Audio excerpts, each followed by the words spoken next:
Olá, eu sou Eduardo Costa, nós estamos iniciando mais um Versão Cristã, um programa que tem por objetivo trazer para vocês temas da atualidade a partir de uma perspectiva cristã. E hoje nós vamos discutir um tema fundamental para o processo republicano, para o processo democrático brasileiro, que são as manifestações que irão acontecer no próximo dia 7 de setembro. E para debater esse tema conosco, nós convidamos uma pessoa ilustre, professor Alex Fiuza de Mello. Para quem não conhece o professor Alex Fiuza de Mello, que é muito difícil, ele é formado em Ciências Sociais pela UFPA, Universidade Federal do Pará, tem doutorado em Ciências Sociais pela Universidade Estadual de Campinas, fez o seu pós-doutorado tanto em Madrid quanto em Paris, é professor titular aposentado da UFPA, coordenou o curso de Ciências Sociais da UFPA, foi diretor do Centro de Filosofia e Ciências Humanas da Universidade, foi pró-reitor de extensão e também reitor da UFPA entre 2001 e 2009. Ocupou alguns cargos públicos importantes, com destaque para o cargo de secretário de Estado de Ciência, Tecnologia e Inovação do Estado do Pará e o secretário também especial de Estado e Promoção Social também do governo do Estado do Pará.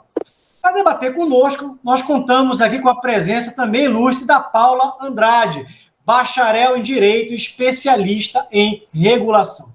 Mas antes de iniciar, como de praxe, nós vamos ler um versículo bíblico, que está lá em 2 Crônicas, capítulo 7, versículo 14. Diz o seguinte: e se meu povo, que se chama pelo meu nome, se humilhar e orar e buscar a minha face, e se desviar dos seus maus caminhos, então eu ouvirei do céu e perdoarei os seus pecados e sararei a sua terra. Alex, é uma grande alegria contar contigo no nosso programa. Obrigado por ter aceito o nosso convite.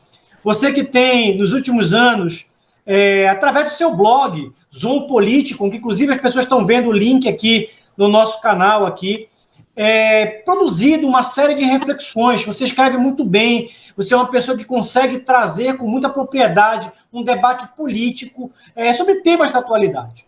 E recentemente você colocou no seu blog justamente um artigo debatendo o significado, a significância do próximo dia 7 de setembro. Eu queria começar por aí contigo. Alex, na tua opinião, qual é o significado do 7 de setembro, das movimentações que estão acontecendo, das chamadas que estão acontecendo, das mobilizações para esse movimento de rua no dia 7 de setembro? Como é que tu avalias isso? Qual é o contexto que isso está acontecendo? Primeiramente, boa noite a todos. Quero agradecer a oportunidade. Eu não poderia me furtar em aceitar o convite, vindo de quem provém. E sendo direto a resposta que você me solicita, eu diria o seguinte: na minha visão, e meu blog é de opinião, e, portanto, eu emito apenas opiniões, com base, claro, em observações, em critérios, em mecanismos e metodologias que eu me apropriei ao longo da minha vida e eu coloco à disposição hoje da sociedade e do público.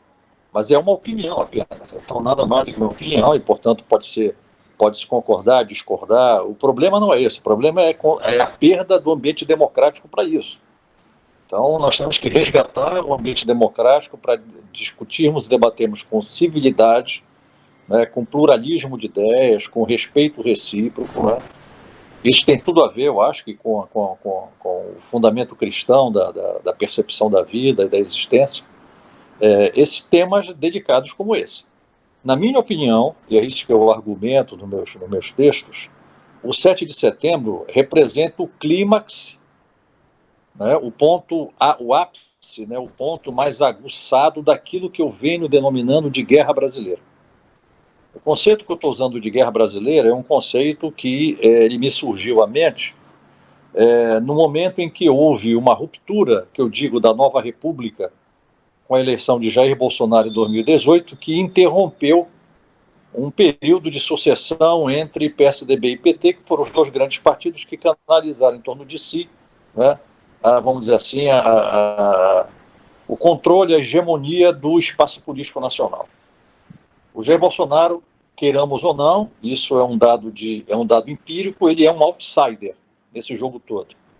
E certamente por ter sido outsider e ter sido eleito dentro de uma circunstância muito especial, que foi, na verdade, consequência da Operação Lava Jato, que descortinou e desmudou, não é, todo um esquema de corrupção sistêmica que estava instalado dentro do Estado brasileiro, em articulação com setores da sociedade civil, sobretudo empresariado, desde banqueiros até empreiteiros, isso aí não vou repetir agora. Então, Bolsonaro, naquele momento, conseguiu encarnar contra tudo e contra todos, né? Conseguiu encarnar um sentimento de rejeição da sociedade brasileira a toda aquela situação que se encontrava o país naquele momento, né? E ele também, isso é uma outra discussão a fazer, não faz parte da pergunta que você me colocou agora, ele conseguiu manter, de uma forma ou de outra, esse tipo de emblema, de estampa, né, de representação. Tanto que a popularidade dele é um fato político, ninguém pode contestar, independentemente de gostar ou não dele, ele é um fato político. Só que a partir da eleição dele, o que se percebeu foi que aqueles que ficaram despejados, não do poder por inteiro, porque o Estado brasileiro, o establishment que estava, em um certo momento, numa zona de conforto dentro do Estado brasileiro, boa parte dele continuou, não é que saiu, né? Nós temos aí representantes daquilo que a gente pode chamar de velha ordem, né, que eu chamo sempre da ordem cleptocrático-oligárquica, oligárquico-cleptocrático, né? Oligárquico porque oligarquia é governo de poucos. Então eu digo que não há democracia. Existe uma oligarquia no Brasil dominante, mas o pior, uma oligarquia cleptocrática, uma oligarquia articulada para, né, se beneficiar, né, dos recursos públicos, o que os teóricos antigos chamavam de patrimonialismo, né? Essa oligarquia, ela continua querendo reaver a totalidade do poder, a plenitude do poder que foi parcialmente bloqueado pela eleição de Jair Bolsonaro. Então, o que nós temos desde 2019 até hoje é uma guerra daqueles que não aceitaram democraticamente a alternância de poder, né, que não aceitam princípios mais conservadores, que democraticamente, gostando ou não, são legítimos, né, e a alternância do poder existe para isso também, para alternar modos de pensamento, projetos sociais distintos, assim por diante. Então, não aceitaram essa alternância de poder. E trabalharam e trabalham, e até hoje cada vez mais aguçam isso, uma articulação, uma orquestração para tirar de qualquer maneira do poder aquele que é indesejado por esse grupo. Então, o Jair Bolsonaro representa um pouco isso. E nós estamos num clima de guerra no Brasil desde então. E hoje nós chegamos num clímax em que, na verdade, eu digo que a classe política foi desmoralizada pela Lava Jato, e o controle todo do processo e o ataque e o front que se tem nessa guerra passou a ser liderado pelo Judiciário, né, particularmente pelo Supremo Tribunal Federal, que, em nome dessa guerra, em nome da busca da recuperação desse espaço de poder que foi perdido, né, usa de todo o expediente, inclusive de atos absolutamente inconstitucionais, que levou aqui a sociedade brasileira a reagisse progressivamente, chegando a esse momento particular, que é um movimento no Brasil inteiro, isso é óbvio, né? Não é só de bolsonarista, não, é toda a sociedade brasileira que está lutando para reaver a democracia e reconhecer o seu direito e a sua legitimidade, ser o soberano de um processo democrático, né? Não ser substituída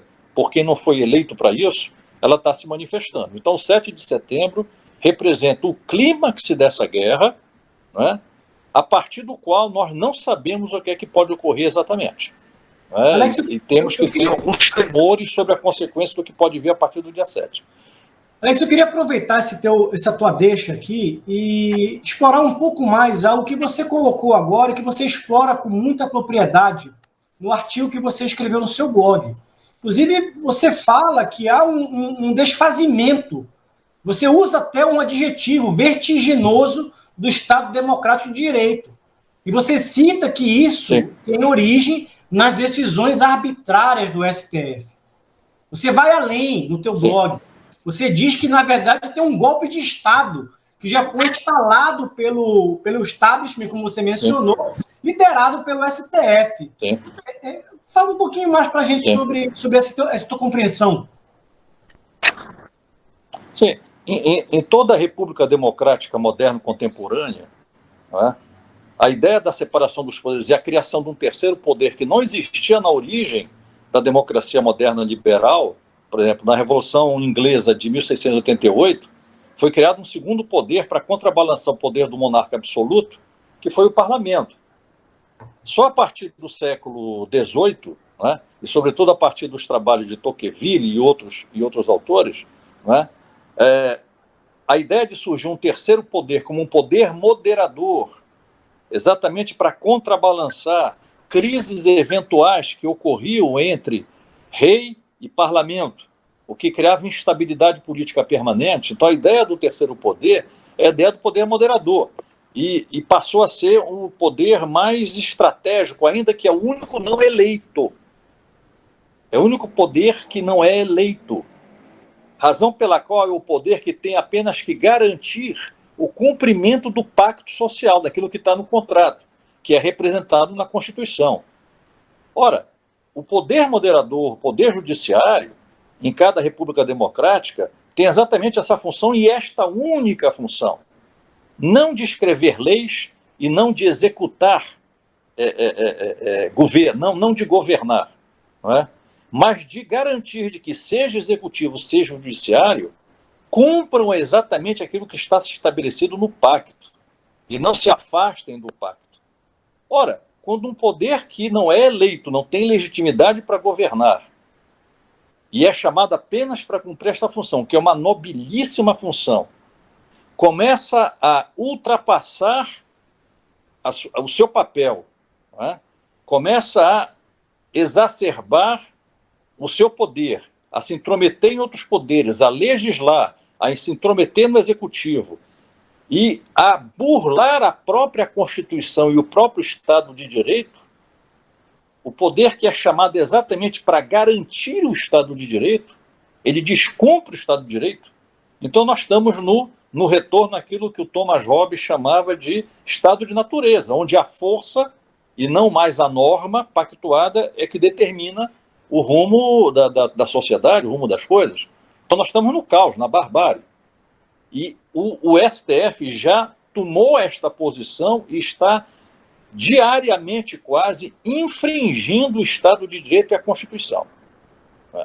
E os grandes juristas, muitos já estão denunciando isso, e outros que não chegam a denunciar não o fazem por questões corporativas e de interesse de escritório pessoal e assim por diante. Tem uma situação gravíssima que nós vivemos no Brasil, e o espaço político que é chamado pela Constituição para reagir a uma atuação indevida do Poder Judiciário máximo, que é o Supremo Tribunal Federal, é o Senado.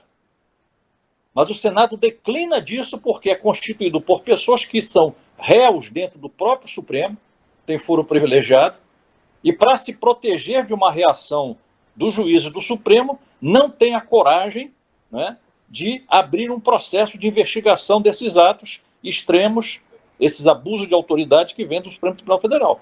Então nós estamos no impasse. O Supremo não cumpre o seu papel e o Senado, que é para reagir, se ajoelha diante do Supremo e diante da ilegalidade e diante do abuso de autoridade. Não há para quem recorrer. Qual é a reação do povo, então? Não, eu sou soberano, isso aqui não está certo, o pacto está rompido, vamos para a rua. Vamos exigir que isso aqui seja recolocado no devido lugar. Colocar os pingos nos is. Isso é extremamente legítimo, porque a democracia, na verdade, é o povo no governo. Né? É a vontade direta da população, que não se faz no dia a dia porque é impossível. Daí os representantes.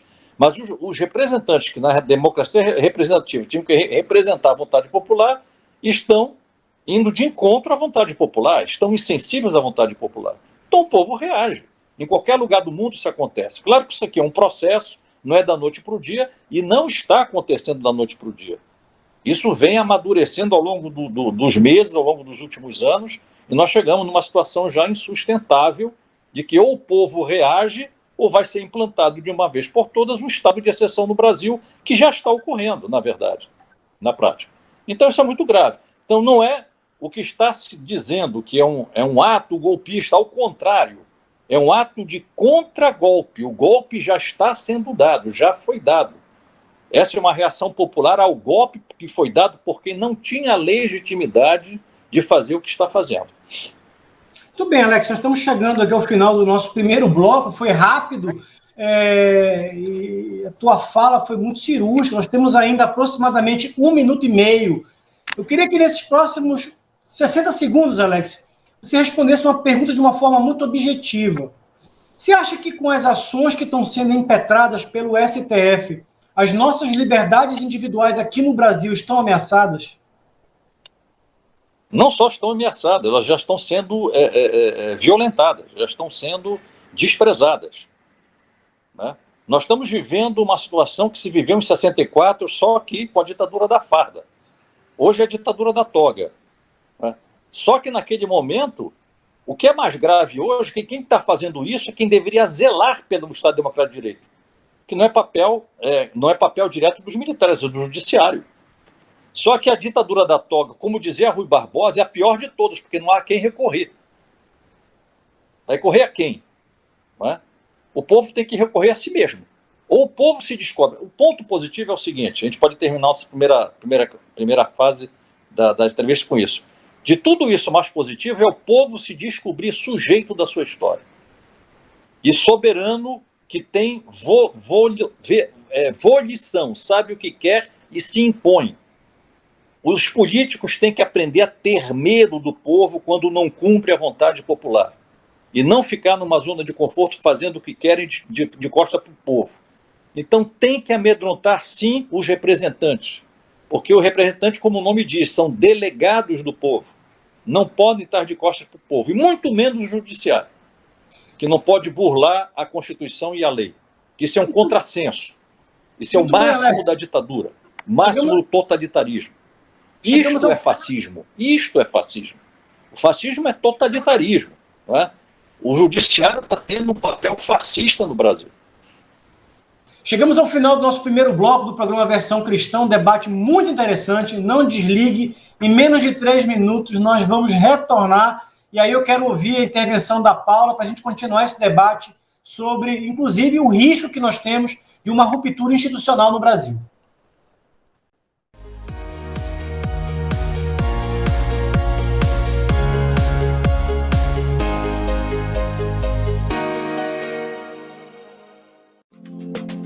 A Calman Brasil Calibração e Manutenção é uma empresa com excelência em calibração, manutenção e testes em instrumentos de medição, equipamentos e mangueiras.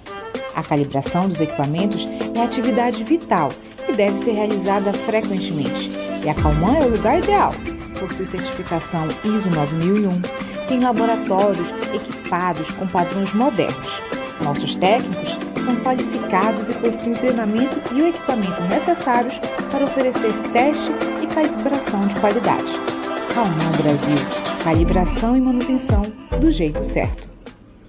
A Ótica Visão Saúde oferece para sua família a melhor experiência no segmento óptico. Nossas armações são atualizadas semanalmente e nosso portfólio conta com acessórios, óculos solares, lentes de contato, além de todos os produtos varejista ópticos. Aceitamos todos os cartões de crédito em até 18 vezes e planos com até 50% de desconto. Venha e fale com um dos nossos consultores. Teremos um imenso prazer em atender você e sua família. Ótica Visão Saúde, excelência em saúde visual.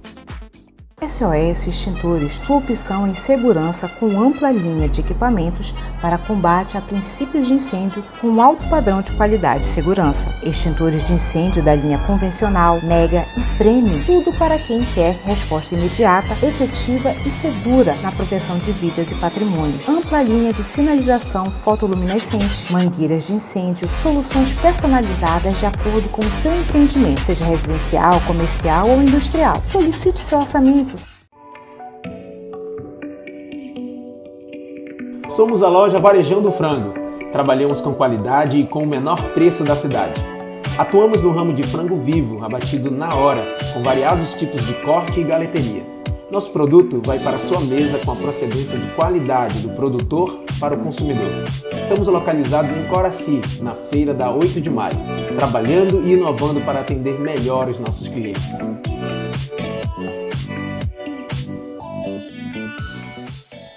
Zelo, saúde, proteção e segurança para a sua empresa. A Zelo traz até você tecnologia de ponta para a descontaminação de ambientes através da desinfecção por pulverização eletrostática. Tem padrão hospitalar e essa tecnologia é a única que proporciona cobertura de 100% do seu ambiente. Aprovado pela Anvisa e pela EPA, Agência de Proteção Ambiental dos Estados Unidos. Não é tóxico nem corrosivo. Seu ambiente higienizado e livre do coronavírus.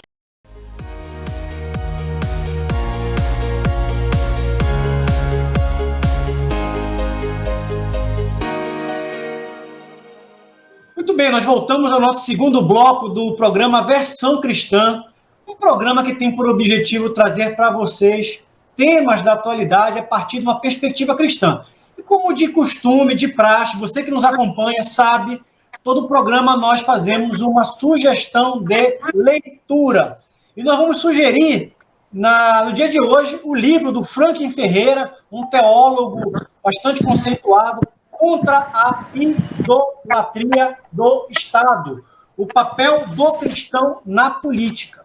Nesse livro, esse autor fala justamente sobre o papel do Estado na sociedade, na perspectiva cristã, discute temas como o próprio Alex Fiuza de Mello colocou: fascismo, nazismo, totalitarismo, perda do Estado democrático de direito. Muito bem, fica a recomendação. Nós vamos iniciar o segundo bloco, já passando a palavra para os comentários e para a pergunta da nossa querida Paula Andrade. Olá, Alex, boa noite. Primeiramente, eu gostaria de parabenizar pelos seus textos. O blog ele tem textos fantásticos, você faz uma análise tentando dar um equilíbrio no discurso, um distanciamento do objeto, algo muito importante para o momento. Cientista político, alguém que já teve experiências e faz análises sobre isso, inclusive professor universitário. É raro isso, né? Temos visto o alinhamento de professores entrando para um dos lados e perdendo a chance de viver esse processo de outra forma. Eu queria saber, Alex, se você vê risco de ruptura institucional. O Brasil está numa situação em que alguns dizem a corda esticou. E como você avalia essa tensão, esse crescente estressamento entre poderes da República, né? A presidência da República, o Congresso Nacional também faz permite que isso aconteça, em função das atividades de CPIs e tudo mais, das casuísticas que se tornam sempre problemas, e o Poder Judiciário, que entra também com decisões casuísticas, né, provocado, inclusive, por membros do Congresso Nacional. Como você vê todo esse conjunto de ações? Não, eu diria, Paula, que a ruptura institucional já ocorreu. Quando os poderes deixam de cumprir a sua função e passam a extrapolar e usar do abuso de autoridade, você tem uma ruptura institucional. O que é ruptura? É romper. O que é romper uma instituição? É levar aquela instituição que tem uma função a cumprir definida em lei, deixe de fazer e faça aquilo que não é permitido. O que está acontecendo. Então, a corda não está esticada, a corda já arrebentou. A ruptura, na minha opinião, já se deu. O que nós temos que discutir, segundo a minha visão, é até onde irá essa ruptura institucional e que nível de agravamento nós teremos com isso. Porque ou se tem uma recomposição imediata, ou nós vamos ter um esgarçamento maior ainda da ruptura que já está ocorrendo, que pode ter resultados mais radicais ou menos radicais, dentro da própria Constituição, ou até com a ruptura da Constituição como um todo, no sentido de ter que refazer todo o pacto social. Então, nós estamos nesse clima no país nesse momento. É diferente de 64. 64, não se pode entender 64, 1964, por exemplo, fora do contexto da Guerra Fria. Né? ainda que nós não estejamos na Guerra Fria, mas nós não temos o mesmo quadro de 64, mas nós temos alguns sintomas muito semelhantes. Porque também ninguém pense que o que está acontecendo no Brasil é isolado, não é, do resto do mundo. Não, está acontecendo em todo o mundo e na América Latina de maneira geral, inclusive nos Estados Unidos em formas muito específicas. Veja bem, recentemente nós tivemos uma eleição no Peru que tem graves acusações de fraude na eleição no Peru. Não é? E o Peru está vivendo uma situação de grande instabilidade institucional nesse momento. Né? Olha o que aconteceu na Argentina recentemente, na Bolívia, no Equador, a Venezuela nem se fala. Não é? O problema não é a questão do comunismo ou não comunismo. O problema é a questão da ruptura da democracia como regime político. Os mecanismos da democracia, os mecanismos formais da democracia estão sendo usados e burlados e rompidos por quem os manipula. Né?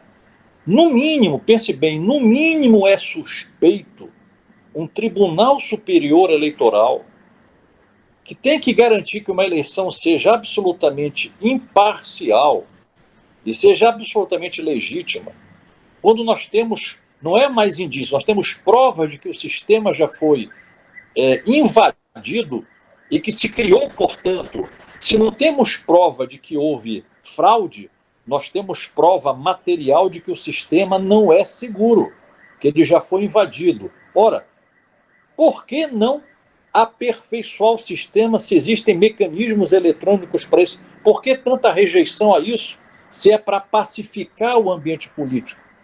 Então, isso no mínimo é suspeito. No mínimo é suspeito. Né? Então, nós temos uma série de acontecimentos ocorrendo no Brasil que indicam, que denunciam, não é? Que criam elementos para se pensar de que, a exemplo do que está ocorrendo em outros países da América Latina, estão preparando algo semelhante ao Brasil. E isso cria, como consequência, uma grande instabilidade política em seguida, com efeitos econômicos e sociais desastrosos, por causa da instabilidade que se implanta. Então, isso aí tem que ser resolvido a priori. Em vez de nós termos um poder judiciário, um poder moderador, que cuida dessa pacificação, estabelece o diálogo, não. É um poder que se partidarizou, assumiu um lado da luta, se coloca contra quem tem a legitimidade popular, né, como é o caso da presidência da República, e nós temos, portanto, essa ruptura instalada. Né? Então, eu diria assim para você, a ruptura já se deu. Não há perigo da ruptura, há perigo de um agravamento da ruptura. Sim, diante disso, o que poderíamos fazer como atores para tentar reverter? Porque eu vejo assim, o povo se organiza, inclusive o povo avisa, vamos à rua. O povo não, ao que eu percebo dos Sim. grupos que se organizam, não estão aceitando, inclusive, a ruptura. Vamos cumprir a Constituição. Olha, está sendo descumprida, vamos Sim. protestar. Eu observo as pessoas preocupadas que a coisa não se alongue dessa forma. Mas não vejo isso nos atores. O que os atores podem fazer, né? A sociedade ela tem que se organizar como está ocorrendo e tem que ir para campo, tem que sair em campo, né? Já que não conta com as instituições. Não dá para confiar no Senado, não dá mais para confiar no Senado e não dá para confiar no Supremo Tribunal Federal. O que fazer? Pressionar, o que vai acontecer no dia 7 de setembro. E o povo tem o direito de exigir o que quer que queira, porque ele é o soberano consagrado pela Constituição de 88. O parágrafo 2º do artigo, parágrafo único do artigo 1º da Constituição diz ipsi literis, o poder emana do povo e será exercido indiretamente por seus delegados, seus representantes, ou por ele próprio. E o soberano, a fonte do poder, é o povo. Então, quando o povo sai à rua, é o soberano que sai à rua. E quem está nos cargos de representação, as autoridades constituídas, tem que ouvir o povo sob pena de poder ser destituída diretamente pelo soberano. Isto não é antidemocrático, isso é a democracia pura. Quem está nos cargos de representação e se substitui ao povo, em nome do povo, estes sim estão burlando, estão usurpando o poder que não lhes cabe. O poder é do povo. Então não há nada de mais democrático do que, se em 7 de setembro, o povo cercar a Praça dos Três Poderes e dizer: deputados federais, senadores, senhores têm 3 dias para destituir os ministros do Supremo Tribunal Federal, dentro da Constituição, porque pode-se abrir processo de impeachment no Senado. Está dentro da Constituição. Ministros, assinem uma carta de exoneração. Entreguem o cargo sob pena de serem impeachados pelo Senado. Se o Senado não der provimento, o povo tem direito de fazer tudo o que queira, porque ele não pode ser escravo da interpretação de poucos pela perversão do uso do poder de forma ilegítima. As instituições não se substituem ao povo. As instituições são apenas a representação formal da vontade popular. O poder se localiza na sociedade, não nas instituições representativas. Isto precisa ser entendido de forma muito clara. E se as instituições não representam mais a vontade popular, e o povo não age, o povo não vai para a rua do jeito que está indo da noite para o dia. Isso é resultado de um processo de desgaste longo. Da mesma forma que um professor na sala de aula não é contestado por alunos por pouca coisa. Para ele ser contestado, os alunos se revoltarem, ele tem que acumular uma série de falhas, de má conduta e assim por diante. Da mesma forma, na sociedade é assim que ocorre. Para chegar no ponto que nós chegamos, que não dá mais para aguentar, o povo está de saco cheio, desculpa a expressão. Então, os representantes, sejam juízes, sejam os senadores, têm que se alertar enquanto é tempo, sob pena, depois do povo ter que radicalizar aquilo que é um por hora um pedido, passa a ser um ato de radicalização. E aí não tem outro jeito. Necessariamente vai ter que alguém entrar e colocar ordem, vão ser as Forças Armadas, que tem que entrar não para assumir o poder enquanto tal, não dar um golpe de Estado, mas restabelecer uma ordem para salvar a Constituição. Então, aqueles que estão omissos, aqueles que estão exercendo o abuso de autoridade, estão brincando com a vontade popular, porque talvez sempre acharam que o povo seria incapaz de fazer o que está anunciando fazer. E isso, para a história do Brasil, é muito importante, porque o problema da República Brasileira... O Brasil declarou independência não por um ato popular, foram as elites isoladas que declararam independência. A República não foi proclamada por um movimento popular, foi um ato dos militares isolados. Né?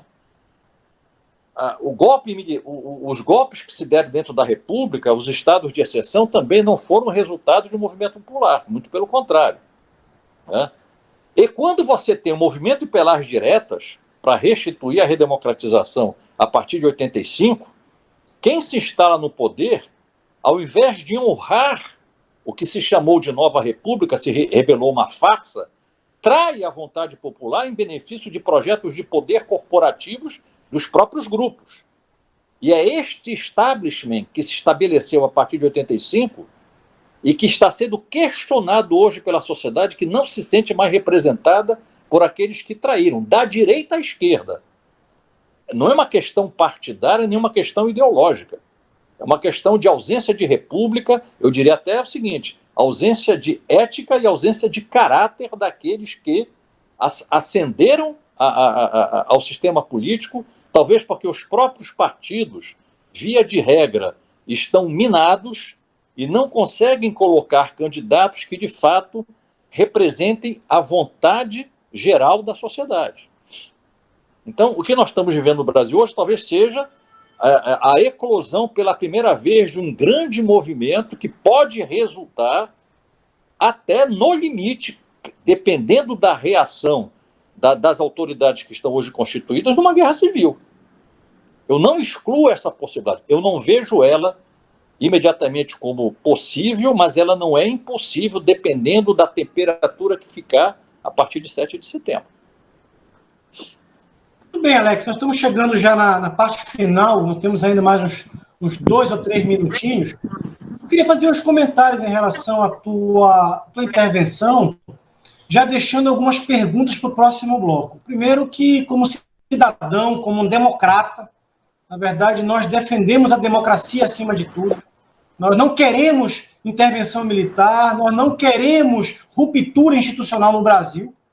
Isso seria uma exceção, isso seria um caso atípico, mas, pelo que você colocou, nós estamos vivendo uma grave crise civilizatória. O Brasil, na verdade, a nova república está chegando a um ponto de ou implosão ou de ressignificação. E aí eu vejo a importância da participação da sociedade nesse debate, nesse processo. Aí eu fico me perguntando, e aí eu quero lançar essas perguntas para você, não para você responder agora, mas para a gente trabalhar no próximo bloco, no último bloco do nosso programa.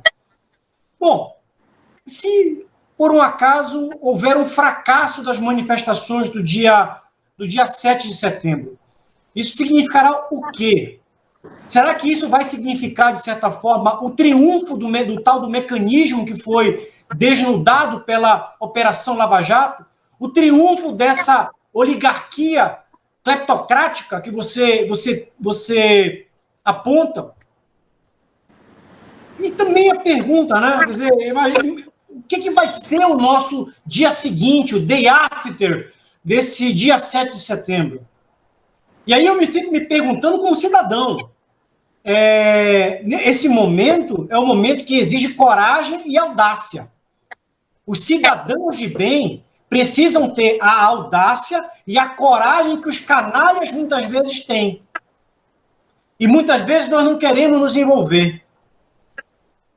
Essa luta não é por pessoa. E as pessoas têm que entender. Essa luta é por uma nação, por um país e por um regime. Independente de quem está no poder. Então, essa reflexão que eu gostaria de fazer contigo, Alex, no nosso próximo bloco. Eu quero convidar vocês a não desligarem, a não mudarem de canal. Daqui a 3 minutinhos nós voltaremos aqui com o professor Alex Fiuza de Mello para comentar um pouco essas questões que nós colocamos agora, mesmo que rapidamente.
Muito bem, voltamos com o nosso terceiro e último bloco do programa A Versão Cristã, que hoje tem como convidado o professor Alex Fiuza de Mello, que está discutindo a significância das manifestações de rua que estão programadas para acontecer no próximo dia 7 de setembro.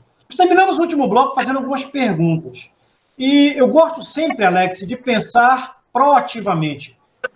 Eu sempre costumo usar uma frase que nós não podemos nos acomodar e nos tornarmos meros espectadores da nossa tragédia social. Nós precisamos aprender a atuar mais incisivamente no nosso ambiente político e nos tornarmos verdadeiros agentes de transformação social, e no caso é de construção de um Estado democrático de direito no Brasil. Aí a pergunta é, o que é que nós podemos, como cidadão, fazer para garantir esse Estado democrático de direito no Brasil, ou garantir a manutenção do regime democrático no Brasil? Bom, o próprio nome diz, a democracia é o governo de acordo com a vontade da maioria. Tá? A vontade da maioria não significa a exclusão da vontade da minoria, mas significa um referencial a partir do qual todos os processos de governabilidade eles têm que ser implementados. Eu queria só acrescentar mais um dado. O problema não é só a questão da democracia, mas é uma questão da república, que é uma questão mais cultural. A república é o espaço público, é o espaço de todos, é o espaço do bem comum. O que nos falta muito é de posturas republicanas, eticamente comprometidas com o exercício de qualquer espaço de poder ou de ordem hierárquica em função do bem comum. Isso aí tem muito a ver também com a questão cristã, eu diria até, me permita eu introduzir por aí. Por exemplo, o que é que o pai que age em função do bem comum, em função, qual é a hierarquia dele? Ele é o chefe da família. Naquele espaço social que é a família, as atitudes dele, as intenções dele, por mais que ele erre, por mais que ele não tenha só acertos, mas ele tem que o tempo inteiro buscar o bem comum daquele ambiente, para ele ser legitimado corretamente no seu papel. Porque se ele desrespeita regras de convivência, éticas comuns pactuadas dentro da família, dá mau exemplo assim por diante, qual é o resultado disso? Não é? É o desfazimento, para usar um termo que você ainda agora lembrou, é o desfazimento daquela célula social. Isso se reproduz em todos os ambientes, né? Dentro de uma universidade, de uma escola. Quando você usa, né, da cátedra e a transforma em palanque político, você matou a universidade e matou a escola. Porque você não está ali para cultivar acólitos ao seu partido e à sua crença. Você está ali para ensinar as pessoas a desenvolver a cognição, desde a criança até o adulto. Quando você trai esse propósito em nome daquilo que você acredita, e você desvirtua o seu papel, você está implodindo, está desfazendo a finalidade pela qual aquelas pessoas ali estão reunidas. Né? Então, cada vez em qualquer espaço social, em qualquer espaço de poder que ocorre esse tipo de, vamos dizer assim, de traição à função que é esperada de cada um naquele papel social, nós temos a implantação de uma desordem, de um caos, de uma anomia e assim por diante. Claro, a sociedade é conflituosa, existem conflitos de classe, de interesse e assim por diante, isso faz parte. Agora, isso não pode justificar, né, vamos dizer assim, a imposição a qualquer custo de uma vontade sobre outra, né, desconsiderando, né, as funções sociais definidas. Né? Então nós temos que, toda a transformação social ela tem que ser dada por um processo e em nome, né, de o bem-estar maior. Tá? A pessoa tem direito a defender o socialismo. Eu acho que tem o direito. Muitas das coisas que eu defendo têm vieses socialistas. Mas o socialismo, para se justificar, é em benefício do conjunto da sociedade. Ele não pode ser usado apenas como artifício para justificar um grupo chegar no poder e usar o poder em função dos seus próprios interesses. Como tem ocorrido mundo afora. Então, esse é um distanciamento daquilo que seria, vamos dizer assim, o projeto do que seria uma democracia, a vontade da maioria sendo respeitada, e da república, a busca do bem comum. Quando você implode isso e você desvia dessa finalidade, tudo perde sentido, o pacto social não existe. Tudo vira uma farsa. É democracia só no nome, mas na prática não é nada disso. É república só no nome, mas é o contrário. Ao invés de república, é o reino dos cleptocratas, dos corruptos, que são aqueles que, em um certo momento, se beneficiam do regime. Então, nós estamos no avesso de tudo aquilo que está escrito. E isso aí é muito claro, isso aí todo mundo reconhece isso. Quem não reconhece é porque está se beneficiando disso, ou porque é ingênuo, ou porque é cúmplice. Não tem alternativa, na minha opinião. Isso é uma opinião, obviamente. Agora, é um pouco isso, entende, Eduardo? Eu acho que é isso que tem que ser, na verdade, pensado. Muito bem, Paulo, eu queria ouvir seus comentários e se você tiver alguma pergunta para fazer para o Alex.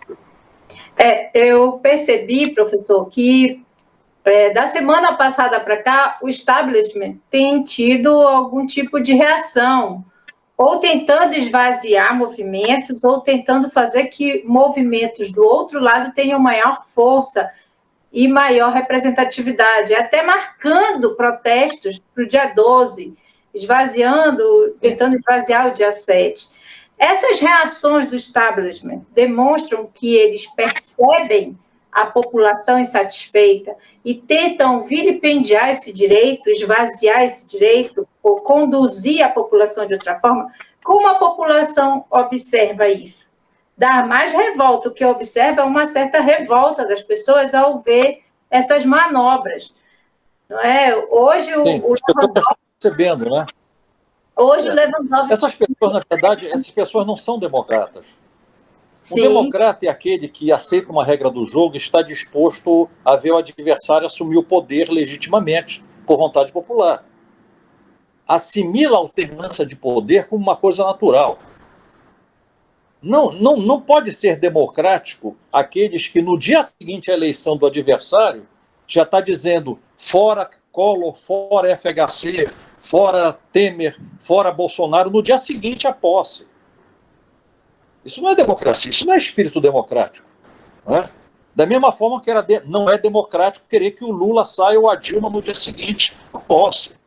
Se for eleito pela sociedade, tem que cumprir o mandato, desde que esteja dentro da... Mas o que você está dizendo, essa reação do establishment, desse grupo que está instalado no poder há muito tempo, não é de agora, não. É desde o dia 1º de janeiro de 2019, no caso do Bolsonaro. Mas a gente pode ver a mesma coisa no passado. Apenas que agora, quer dizer, toda ação é para impedir a reação da sociedade.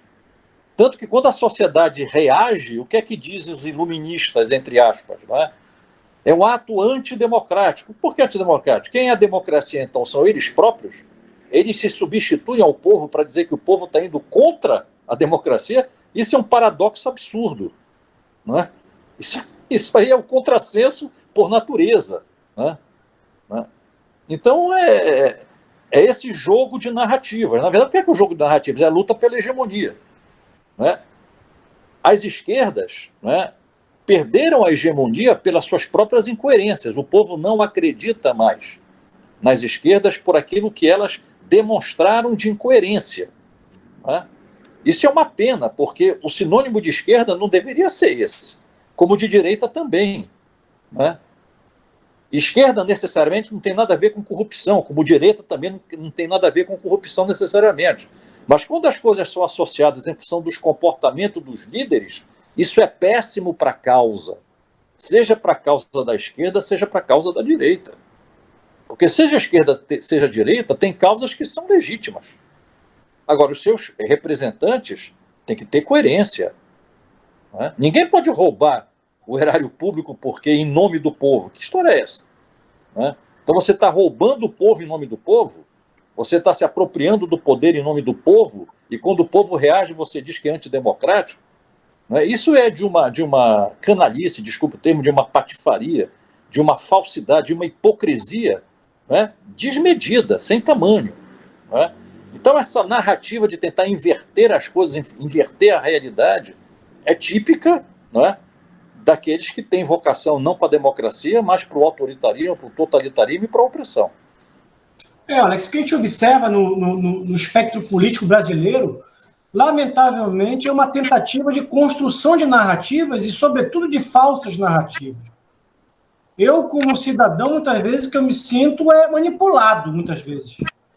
Justamente por pessoas que passaram a ocupar espaços públicos, e aí eu não estou falando somente de políticos. Pessoas que estão em espaços públicos, como você mesmo mencionou, as nossas universidades, que estão em canais de televisão, em mídias, em jornais, construindo informações viesadas, tentando utilizar desse acesso que tem privilegiado aos meios de comunicação ou uma sala de aula para formar militâncias, não em prol de uma sociedade, mas para os seus projetos de poder, seus projetos políticos partidários. Essas pessoas colocaram os seus partidos e os seus grupos acima de uma nação. Acima de uma nação. Eu queria te fazer uma outra pergunta. Nós estamos caminhando, Alex, para o final do nosso terceiro bloco. E aí eu queria ouvir o cidadão Alex Fiuza. Para quem está nos ouvindo, para quem está nos assistindo, qual é o conselho que você dá? Que nós devemos fazer como cidadãos, seja no dia 7, seja nos próximos meses, ou até a eleição de 2022?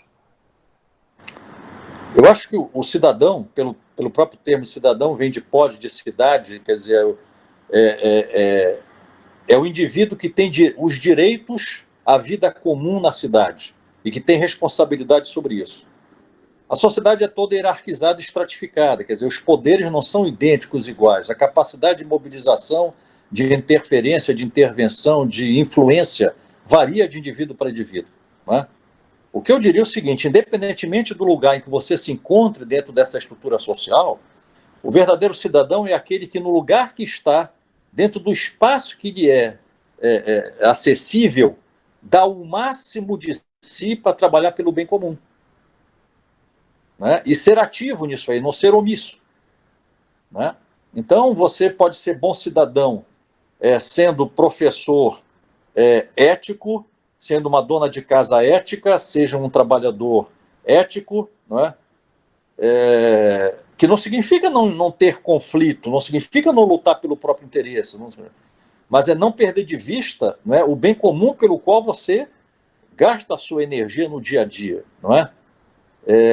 Você não pode ser um trapaceiro, né? Um trabalhador, um operário, não é? Que é trapaceiro, não é? E que se diz socialista, no dia que ele chegar ao poder lá na frente, no poder ele será também trapaceiro. Isso é muito bíblico, evangélico, né? Quem é fiel nas pequenas coisas será nas grandes. Quem é infiel nas pequenas será infiel nas grandes. Então há uma questão ética, de valor, né, de cultura aí, muito importante. A cidadania é um ato cultural, é um ato valorativo, é um ato ético. Não é?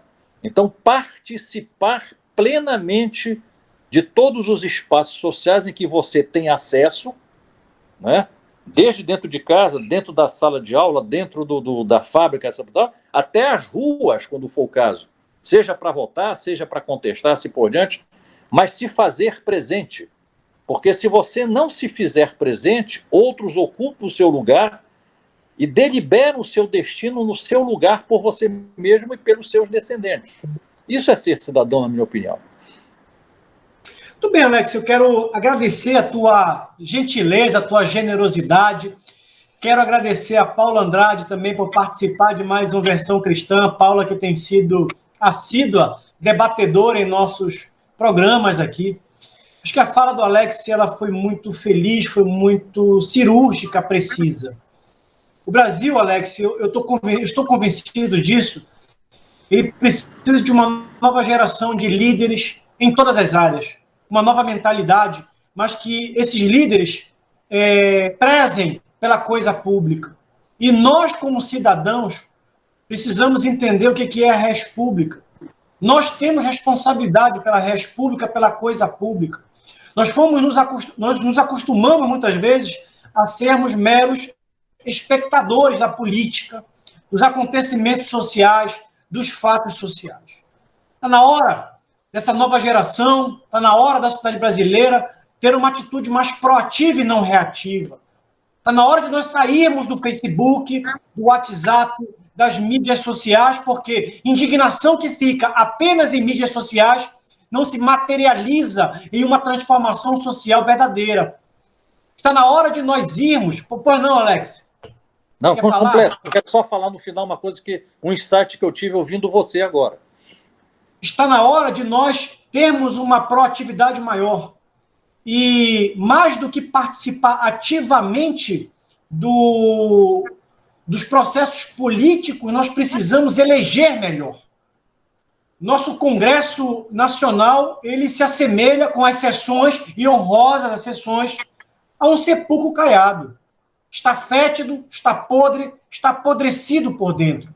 Lembrando que esses ministros que estão no Superior Tribunal Federal foram indicados por presidentes e tiveram seus nomes aprovados pelo Congresso Nacional. Nós precisamos renovar o nosso poder legislativo.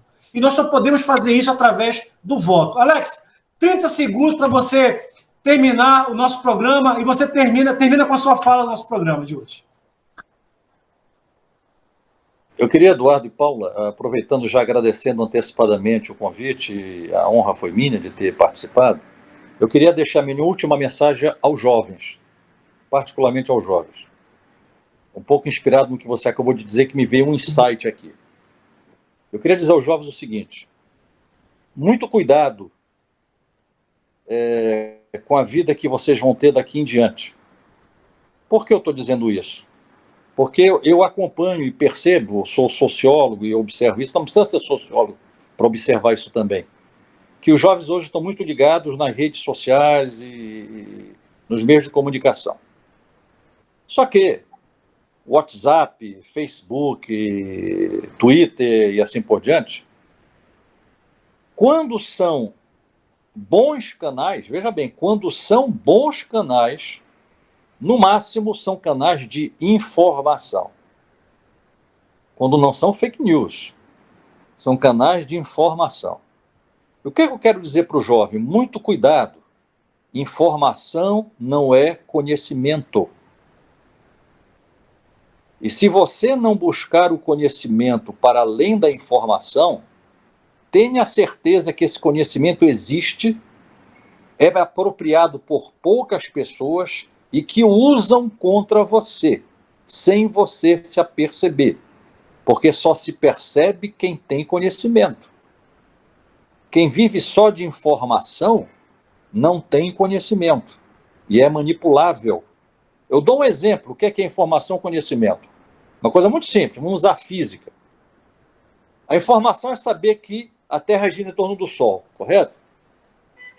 O que é conhecimento? Saber por que a Terra gira em torno do Sol. Que lei é essa que faz com que a Terra gire em torno do Sol? Tá? Você sabe que o Estado existe. É uma realidade, é uma estrutura presente na vida da sociedade, o Estado. Isso é uma informação. O que é o Estado? Como é que ele se constitui historicamente? Por que ele existe? Qual é o papel que ele cumpre? Isso é conhecimento. Os meios de comunicação de massa, não só eles não transmitem conhecimento via de regra, claro, há alguns programas que são bons em transmitir conhecimento. Procure esses programas, mas procure livros também, que também existem online hoje em dia. Procure livros, inclusive romances. Isso traz conhecimento, porque senão você vai ficar sujeito apenas às mensagens do WhatsApp e você será manipulado. E você, sem se aperceber, você perde de vista o conjunto da realidade. Você só se liga naquilo que lhe interessa momentaneamente, imediatamente. Você está interessado só no jogo, no colega, no movimento LGBT, no movimento ambientalista, no movimento de bairro, tal, mas perde de vista o contexto no qual todos esses fenômenos eles são gerados, eles se apresentam, eles se mobilizam, eles se movem. Se você não entender um pouco de economia, de política, de mundo, de globalização, de interdependência e assim por diante, um pouco de história, como é que nós chegamos aqui, o que é que nos levou até esse ponto que nós estamos, assim por diante. Se você não tiver essas ligações, você está perdido. Você é um sujeito que está condenado a ser manipulado por outrem, achando que você é dono do seu destino, e não é. Então, desconfie sempre de quem se diz que é melhor que os outros. Desconfie sempre que quem lhe diz que o único caminho certo é este aqui.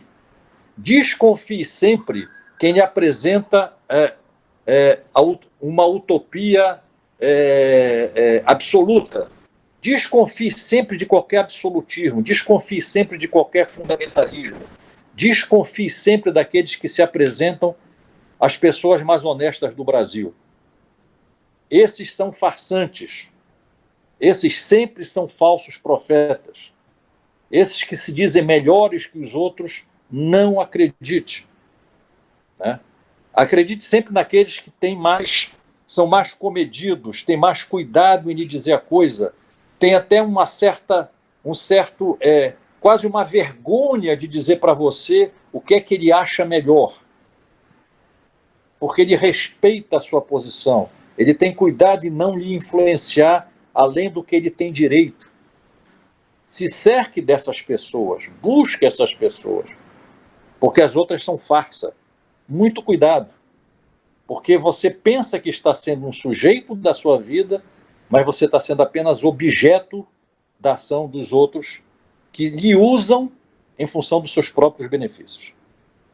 Muito bem, Alex, muito obrigado pela sua reflexão final, e aí fica também a deixa, em função disso, dessa sua fala, quer dizer, não é em função da sua fala, nós estamos fazendo vários debates sobre cosmovisão cristã, com o objetivo das pessoas entenderem que há várias cosmovisões no mundo e, muitas vezes, cosmovisões em conflito.